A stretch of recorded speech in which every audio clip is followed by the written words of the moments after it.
Night Terrors Ravager issue 1, Ed Brisson writing with Dexter Soy on the art. And this was, I thought, a super quick read actually. Yep. I felt like I was through it in no time at all, which Yep. I don't even necessarily make a critique per se, other than just I feel like if you bought a bunch of these tie-ins, like a couple of them I read did go really quick, where Yeah. if they're only a two-part story, then I'm not sure how much of a story ultimately they'll be Right. when they're all said and done. Because Mm-hmm. this story, it feels like we're following a young Rose, kind of like we're following a young Bruce and his nightmare, Yep. and she's scared of someone, seemingly a father figure, but then what appears to be like the mother figure in this like scene gets ripped apart by these two monstrous creatures, and then a third monster like comes out of the blood of her blood. So it's this really monstrous thing, and then he's saying, "Come to daddy." But then we find out after this that regular Rose like wakes up in this nightmare, and she ends up coming to like fight and intervene and protect the young Rose. So we get more of like a this seems to be like a young personification of Rose, but things aren't quite the same. Like she's clearly scared of this father figure, but it's not Deathstroke. Right. She refers to him as the Murder Man, right?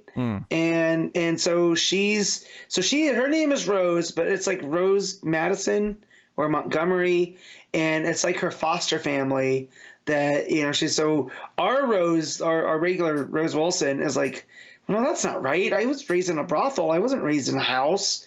So she's trying to piece together what's going on here. And then when they bring up the Murder Man, she's like, oh, that's kind of familiar. She starts to put the pieces together. Yeah, and then the reveal at the end of the issue is that the young one is also working for the bad murder man, and it was all to trap Rose, because Rose, and this is slightly interesting, I guess, in the context of this larger thing, is that this murder man seems to be a being who's trying to break out of the nightmares, separate from Insomnia. This seems to be like another villain who's in here, and wants to use Rose because she's a person who exists in both worlds, both the nightmare world and the real world. He wants to use her as a conduit to get into the real world. That I mean, conceptually, that's interesting. It's about as interesting as a thing you could probably do in a tie-in like this, where you're like, okay, you've given us this greater nightmare world. You're given us a character here that might be his own threat and something for Rose to deal with. If anything, though, like the issue is such a quick read, and it's only got one more, so I'm not sure how in depth it's really going to get. Well, yeah, because the turn, you can kind of see it coming, right, with the young Rose, when she stabs our Rose, and it's just like, well, no, you walk in two worlds. I thought that was interesting too, because Rose mentions that her precog's not working, right? Like she can't see things coming, which I guess kind of makes sense because it's not the real world, so it's not real future. And so, and that's how she gets stabbed by the younger version. Right, is that she didn't see it coming and she lets herself go. So whoever this murder man is definitely has their eyes, it's set on Rose. I don't know if I agree that it's like some other entity other than I feel like it is her. To me, if this is Rose's nightmare, it's her not wanting to become her dad. You think this monster's a dark part of her psyche who wants out? I can see that. Yeah, that wants out. That makes sense. So it's effectively a dark part of her psyche that's trying to take control and be the driver's seat, almost like a Crazy Jane style, like kind of. Yeah, it's that Slade aspect of herself that she's fighting so hard not to be. And now the nightmare, it's sensing the weakness of her being asleep. And that would make sense with the idea of like her betraying herself to let it out. Thing, and so that makes enough sense. There is maybe a wider implication at the end, though. We see in the real world that there's members of Stormwatch of all things that are still awake and actually pick up Rosie's sleeping body. Because it mentioned, and so I've been out on the Deathstroke book, so because who was that? The guy that picks her up was the guy from Tynan's Run, right? That was the cop. I can't remember his name. Oh, yeah, I can't remember his name either. Yeah, I'm just gonna call him Super Cop. It was Super Cop, and Patriot One. Shoot, I can't remember. But yeah, and so I didn't realize she was part of Stormwatch because it made it sound like that was the team she was on, and that's why he scooped her up. But yeah, so why aren't they asleep? That's a big mystery. Maybe he's protected in his suit because he's like sealed up, and then there's like I'm gonna have to find him. Then the others are in some sort of protective. I don't know, like but that's maybe Peacekeeper. That's what he's Peacekeeper 1. There you go. There we go. Yeah.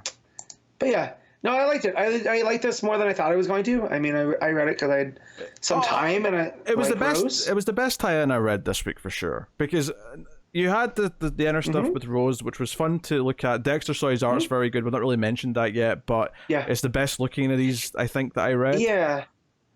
And his art too. He's really good at the actiony stuff, but here it was more of the ambience, like. You know, when the murder man comes out of the blood, you're like, oh my god, what the hell? That was pretty horrific. But even when Rose wakes up and she's on like the branches of the bush or whatever it is, and there's vines, there's a lot of detail. And Dexter Soy's he's got this really good balancing act of having a lot of detail, but also feeling like things are very clean. And I felt that throughout. The coloring really plays with the shadows, which is good. And I think as well, this one arguably is more exciting from a greater context because, okay, we're setting up that there's some people who are still awake and that are running around trying to like wake up some of the heroes or do something. So now I'm curious who else is still awake, you know? Because when you look at these last couple of pages, when the Peacemaker 1 standing there, or Peacekeeper I should say, not Peacemaker, is standing there on the street.